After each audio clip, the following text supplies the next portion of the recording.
여러분 안녕하세요, 모트라인입니다. 자, 중국에서 온 모델 Y RWD 후륜 모델을 시승하고 있습니다. 자, 이 올해 출시된 모든 전기차들을 통틀어서 가장 핫한 차가 아닌가라는 생각이 드는데, 자, 이 차가 핫할 수밖에 없는 이유는 당연히 가격이겠죠. 물론 뭐 테슬라 같은 경우에 워낙에 가격이 좀 오르락내리락 등락폭이 좀 있다 보니까 뭐 기존에 있던 모델 Y 롱레인지나 퍼포먼스에 대비해서 얼마나 싸게 나왔다라고 딱 잘라가지고 말하는 건 좀 힘들겠지만, 지금 제 주변에만 보더라도 모델 Y 롱레인지를 한 7,000, 8,000 주고 사신 분들이 수두룩하기 때문에 그거랑 비교해서 생각을 한다고 하면은 5,700만원, 그리고 거기다가 보조금까지 받게 되면 4천만원 후반의 테슬라 모델 3도 아니고 모델 Y를 소유할 수 있다라는 이게 딱 완성이 되기 때문에 핫할 수밖에 없다. 그리고 단지 4천만원 후반이라는 거기서만 끝나는 게 아니라 이 차는 테슬라죠.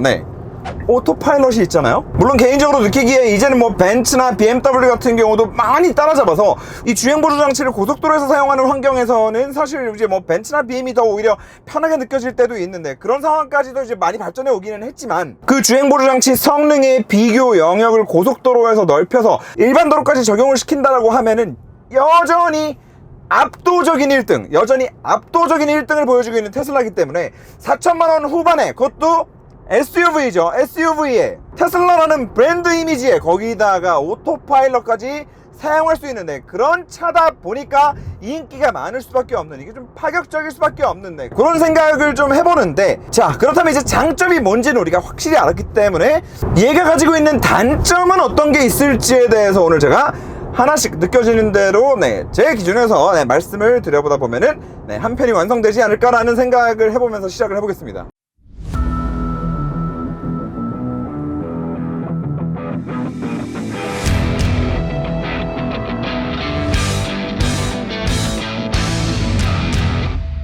자, 제가 여러분들께 질문을 드렸어요. 뭐가 궁금하십니까? 그랬더니 승차감 궁금하다는 말씀들이 정말 많으셨는데 그럴만도 합니다. 이 차가 그냥 승차감이 안 좋았던 차량이라면 상관이 없을 텐데, 이 차는 방금 말씀드렸다시피 굉장히 많은 장점들을 가지고 있는 차량인데 승차감이 안 좋았다 보니까 차주분들 혹은 구매 예정자분들 입장에서는 그만큼 더 승차감에 목을 맬 수밖에 없을 것 같아요. 단점이 사실 그런 거밖에 안 보이거든. 맞잖아요. 하나부터 열까지 다 그지 같은 차들은 뭐 승차감 어떻게 좀 했으면 좋겠다는 이런 생각 안 해요. 하나부터 열까지 그지 같은데 무슨 승차감 하나 좋아져가지고 뭐 얼마나 더 좋아지겠다고 내가 그냥 타고 다니지, 그냥 오히려 이런 생각을 하게 되는데, 너무 여러 가지 면에서 좀 다재다능하고 좀 다방면으로 마음에 드는 차량이 딱 하나 흠이 있다면 그 흠이 더 아쉽게 느껴지기 마련입니다. 자, 결론부터 말씀드리면 이유를 확실히 알 수 없지만 승차감은 대폭 개선되었습니다.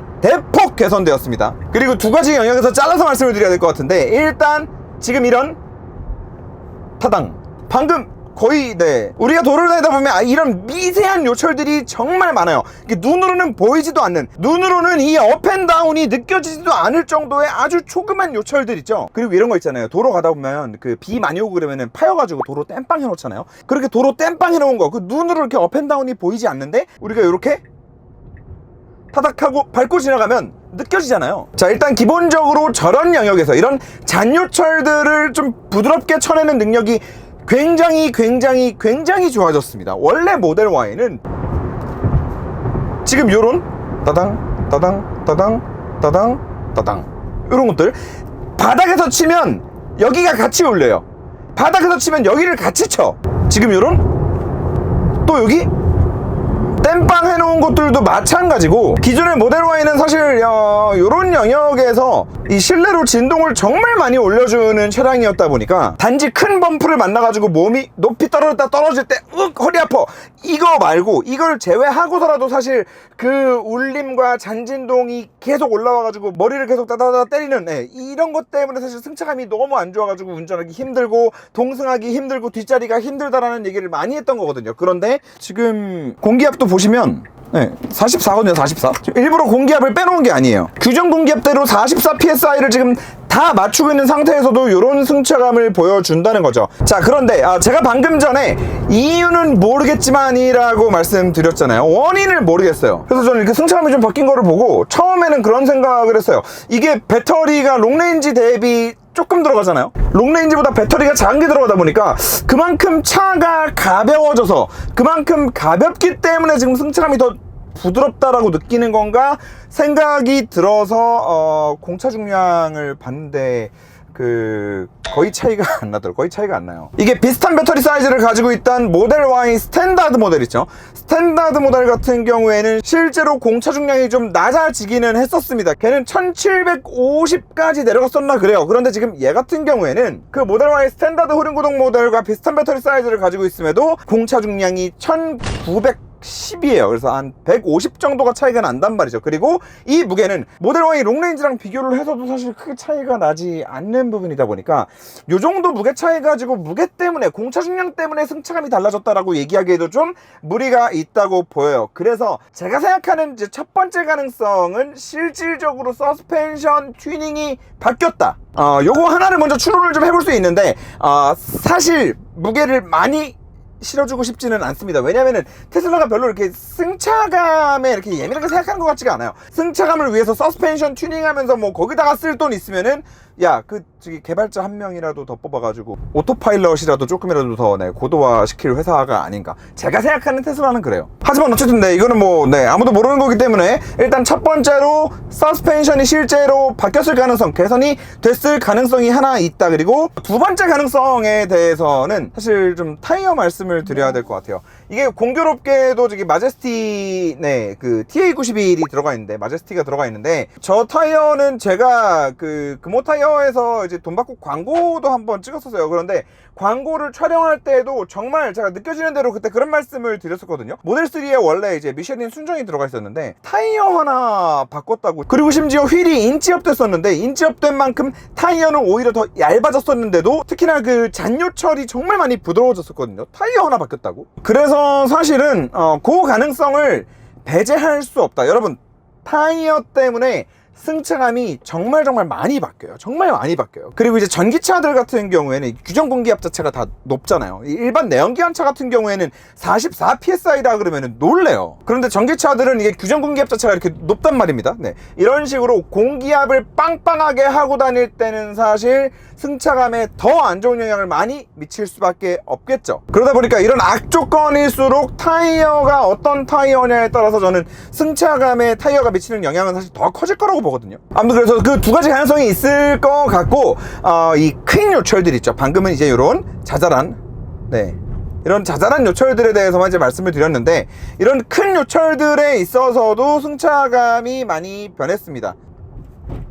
오케이. 방지턱도 이게 지금 방지턱 넘을 때도 50km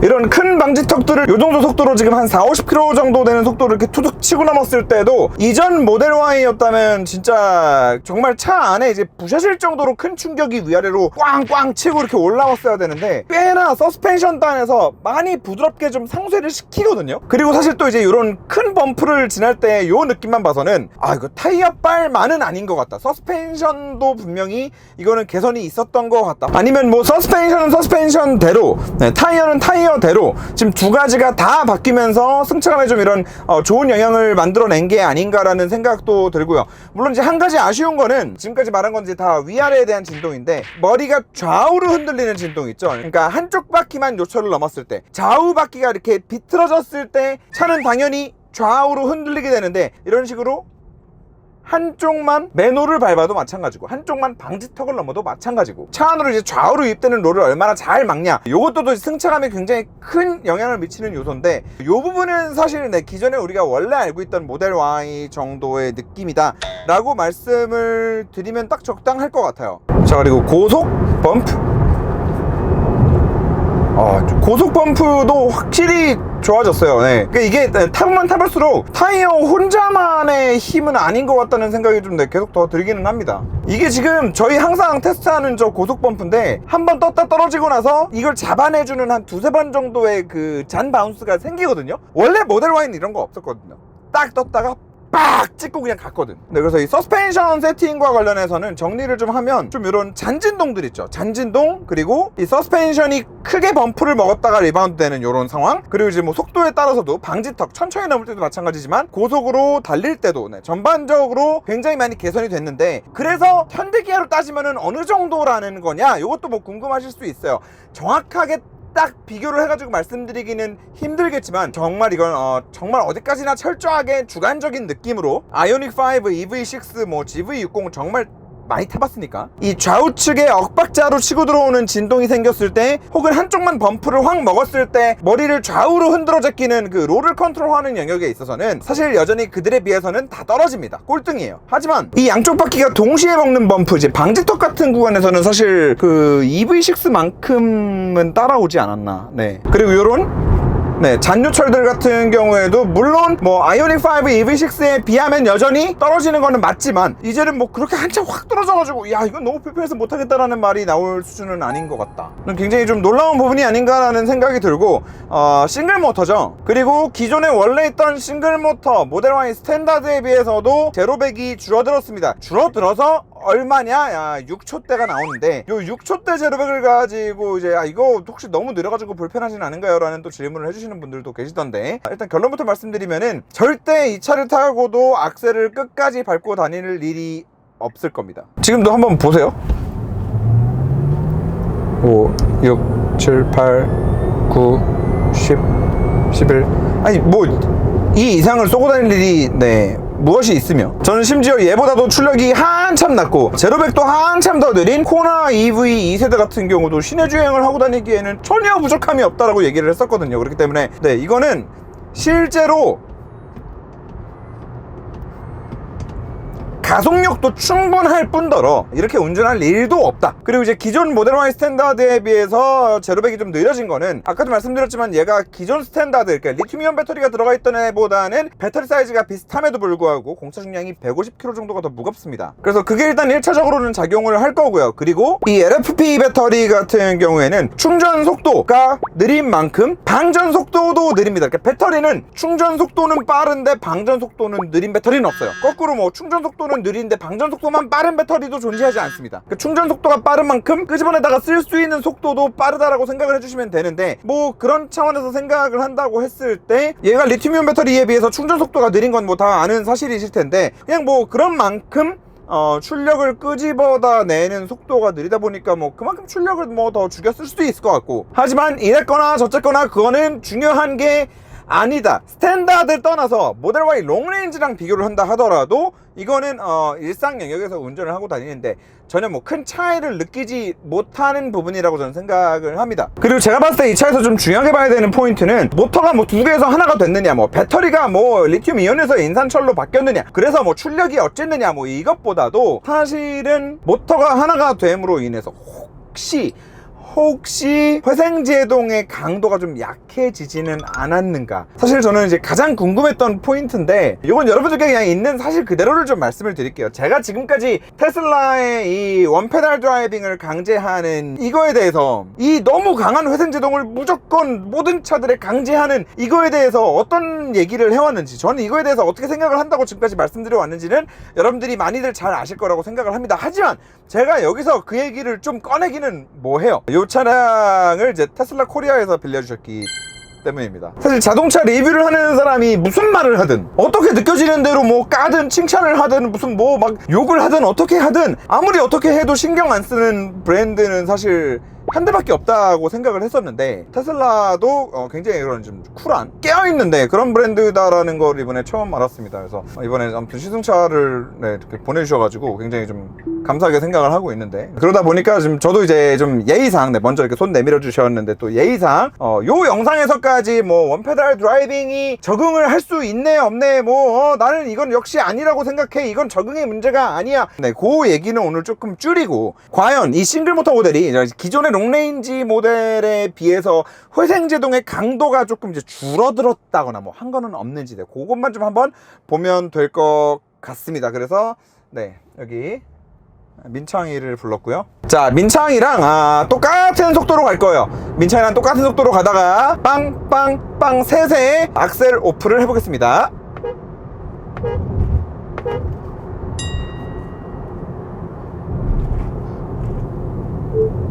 네. 지금 한 100km 정도의 속도에서 같이 악셀 오프를 했는데 이 모델 Y가 지금 더 강하게 제동이 걸리는 모습을 확인하실 수 있었고요. 한 번만 더 해볼까요? 자, 마찬가지 또 100에서 악셀 오프. 민창아, 너 완전히 악셀 오프했던 거 맞지? 네, 그렇습니다. 물론 뭐 모델 3랑 비교를 하기는 했지만 모델 3나 Y나 롱레인지 모델들의 그 회생제동의 강도, 체감되는 강도는 사실 거의 동일했거든요. 자, 그런데 지금 모델 3랑 같은 속도로 달리고 있다가 동시에 악셀 오프를 딱 했는데 오히려 모델 Y 지금 RWD 모델이 속도가 더 빠르게 줄어드는 거를 확인하실 수 있었습니다. 지금 모델 3가 앞으로 더 치고 나갔잖아요. 그래서 사실 이 모터 하나만 들어가 있으니까 좀 회생제동의 강도가 좀 약하지 않을까 라고 기대를 했지만 그 기대는 일단 바사삭 그렇게 됐고, 자, 이게 정말 하기 싫었지만 그래도 조금만 더 말씀을 좀 드리면 이 원페달 드라이빙이라는 거, 이게 가장 효율적인 방법이다라는 거에 동의합니다.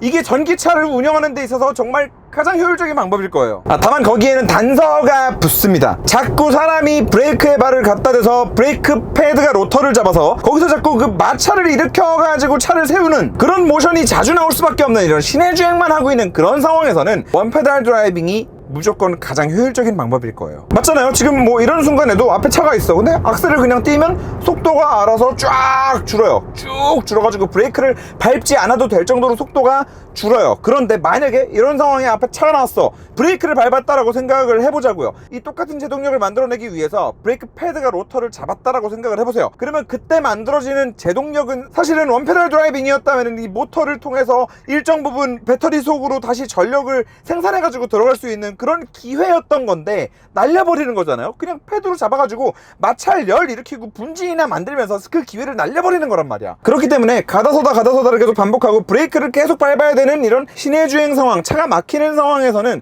원페달 드라이빙이 가장 효율적인 방법이라는데 동의합니다. 하지만 고속주행에서는 차가 없는 타력주행을 해가지고 찰랑찰랑 차가 그냥 떠다닐 수 있는 그런 상황에서는 얘기가 달라요. 사실 고속주행에서는 공기저항 개수를 최대한 좋게 한 다음에 차량의 모든 구동 부품의 구름성을 좋게 만들어서 차를 조금만 밀어도 그냥 처음 밀린 그 힘으로 차가 최대한 멀리 굴러갈 수 있게 만드는 게 가장 효율적인 방법이에요. 자, 그럼 그렇다라고 했을 때 단지 효율만 놓고 본다 하더라도 이거는 사람의 운전 환경이 다 다르기 때문에 모두가 다 효율적인 운전을 하기 위해서는 그 사람들한테 그냥 선택할 수 있는 권한을 주면 되는 거거든요. 그런데 이 선택할 수 있는 권한을 주지 않고 그냥 무작정 다 틀어 막아버린다? 그리고 사실 이거는 뭐 증거는 없습니다만 여러 가지 정황들을 보았을 때 테슬라가 이 회생제동을 강제하는 이유는 사실 인증받는 주행거리를 최대한 좀 길게 뽑아내기 위함이라고 생각을 합니다. 더 구체적으로는 어디서 길게 뽑아내길 원하냐? EPA, 미국 인증 기준에서 이제 주행 가는 거리를 길게 뽑아내기 위해서. 왜냐? 이 연비 테스트를 할 때, 주행 가는 거리 테스트를 할 때 차를 롤러 위에 묶어가지고 하는데 그 롤러 위에 묶어서 테스트하는 환경에서는 그냥 상시로 이렇게 회생제동이 많이 걸리게끔 세팅해서 테스트하는 게 주행 가는 거리가 제일 잘 나오거든요. 자, 그리고 여기까지 말씀드리면 또 이렇게 생각하실 수 있어요. 야, 그러면 다른 브랜드들 다 회생제동 제일 강하게 해놓고 인증받으면 되지, 라고 말씀하실 수 있는데, 여기서 이제 제가 생각하는 테슬라가 요거를 강제해 놓은 이유가 나오는데, 주행 가는 거리 인증을 할 때 이 회생제동 모드를 어떻게 설정을 해야 되냐, 그에 대한 가이드가 나와 있고, 그 가이드가 무엇이냐, 최대한 내연기관과 비슷한 세팅에서 테스트를 해라, 이게 가이드예요. 그러니까 예를 들어서 현대기아나 포르쉐처럼 여러 가지 회생제동 옵션을 제공하는 차량들 같은 경우에는 회생제동 1단계랑 그냥 회생제동을 끈 상태에서가 내연기관의 운전 환경과 가장 흡사하기 때문에 그렇게 테스트를 할 수밖에 없는 거고, 그래서 테슬라 같은 경우도 모델3 초창기 버전 같은 경우에 보면 회생제동 약한 버전, 강한 버전 고를 수 있게 되어 있었잖아요. 그래서 테슬라가 그때는 그 약한 버전으로 인증을 받았었던 거죠. 자, 그런데 중간에 없앴죠. 중간에 없앤 차가 나왔더니 어떻게 됐죠? 갑자기 인증 주행 가는 거리가 확 한번 뻥튀기 됐던 적이 있습니다. 기억하실 거예요. 그래서 그것만 보더라도 이 회생제동 설정하는 거 하나 없애가지고 그냥 이 차는 무조건 항상 회생제동이 최고 강하게만 걸리게 이렇게 만들어 놓는 것만 하더라도 인증 주행 가는 거리가 늘어나 버리잖아요. 네. 그래서 이거는 사실 이제 인증 거리를 늘리기 위해서 너무 많은 사람들한테 이 불편함을 좀 강요하고 있는 게 아닌가라는 생각에 좀 계속 아쉬움이 들었던 건데, 아무튼 그래서 여전히 아쉬울 수밖에 없는 부분이고, 회생제동 강도는 그냥 기존 모델 Y 롱레인지나 모델 3 롱레인지와 동일하다라고 생각을 해주시는 게 맞을 것 같아요. 그래서 결과적으로 아무래도 옆자리에 타 있는 사람, 뒷자리에 타 있는 사람은 멀미에 취약할 수밖에 없겠다. 아까 승차감 말씀을 드렸는데 머리를 이렇게 위아래로 흔드는 모션이 있고 머리를 좌우로 흔드는 모션이 있다고 했잖아요. 굳이 따지자면 회생제동 같은 경우에는 머리를 이제 앞뒤로 흔드는 모션이 되는 거죠. 요거 리뷰한다고 이제 올렸더니 또 댓글에도 이제 많은 분들이 와가지고 이제 뭐 이런저런 얘기들을 해주셨는데, 이 원페달 드라이빙에 대해서 결국엔 완벽하게 적응할 수 있고 1, 2주 정도 운전하면 결국에 완벽하게 적응할 수 있고,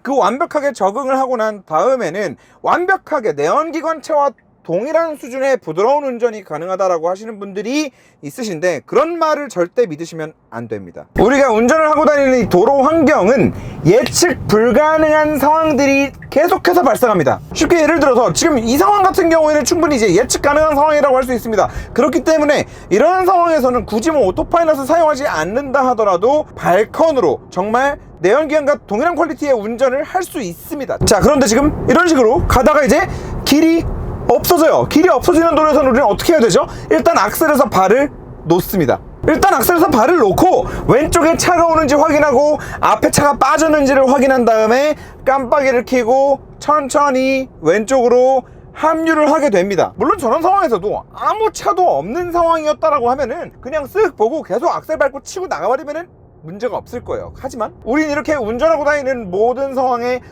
저 차가 갑자기 내 앞으로 끼지는 않을까, 저 차가 갑자기 유턴을 하겠다고 브레이크를 밟지는 않을까, 혹은 오른쪽에서 차가 튀어나오지는 않을까, 이런 예측할 수 없는 변수들이 일어날 수 있는 상황이 계속해서 발생하는 곳에서 운전을 한다는 겁니다. 그런 상황에서는 사람이 본능적으로 브레이크를 밟아야 될 수 있는 상황이기 때문에 악셀에 계속 내가 승차감 조절하겠다고 이게 원페달 드라이빙 못해요. 못하고 있어요. 무조건 악셀에서 발을 뗀단 말이에요. 그러면 그때 이제 온 탑승자의 머리가 이제 앞으로 여기까지 쏠리는 거죠. 여기까지 쏠리기 싫으면 뭐가지 계속 힘을 줘야 되는 거고. 자, 그래서 이 원페달 드라이빙이라는 거는 인터넷에 보면은 저 사람은 차를 태어나서 테슬라 한 대밖에 안 타봤나 싶은 사람들이 있어요. 글 써놓은 거 보면. 그런 사람들의 말은 일단 절대 믿으시면 안 되고, 절대 믿으면 안 돼요. 이제 충분히 시승을 해보신 다음에 이제 결정을 하셔야 되는 부분이다 라는 거를 이제 말씀을 좀 드리고 싶고, 자, 배터리 사이즈가 좀 작아졌고 LFP 배터리가 들어가 있다 보니까 이제 주행 가는 거리 궁금해 하시는 분들이 또 굉장히 많으셨는데, 속초TV 결과는 요렇게 나왔습니다. 그래서 환경부 인증 가는 거리는 이거였는데, 그래서 요거는 내가 시내 주행을 얼마나 하나, 단거리 주행을 얼마나 하나, 이런 것들 생각하셔가지고 결정을 하시면 되는 부분이 아닐까 싶은데, 저는 개인적으로 오토파일럿까지 들어가 있는 모델 Y 정도의 사이즈를 승차감까지 이렇게 개선된 버전으로 사는데 이 정도 주행 가는 거리다라고 하면은 저는 굉장히 납득할 만하다. 개인적으로는 그런 테스트 결과였습니다.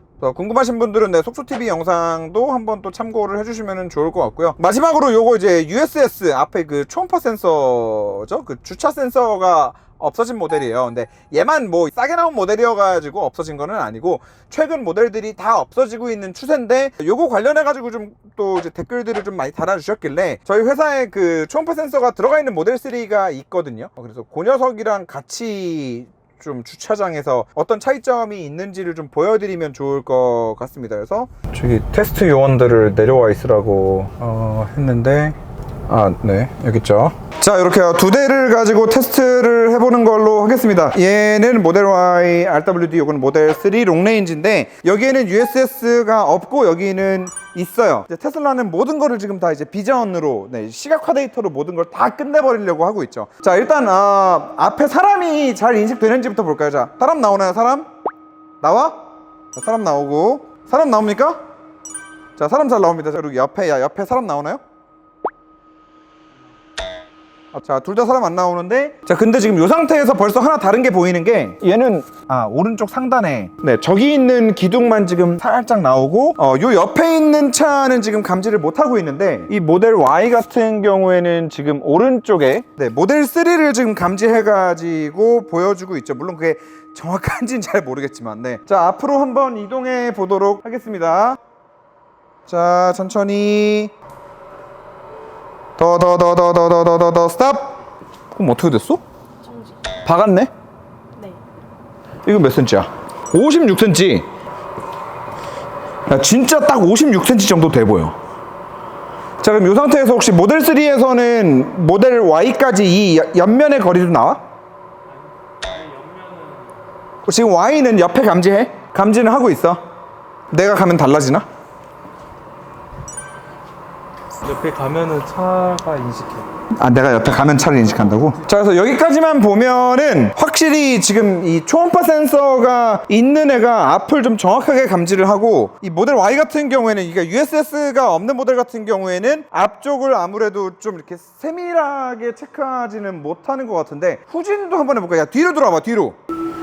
후진. 자, 스탑! 자, 이 상태에서 또 보겠습니다. 또 박았니?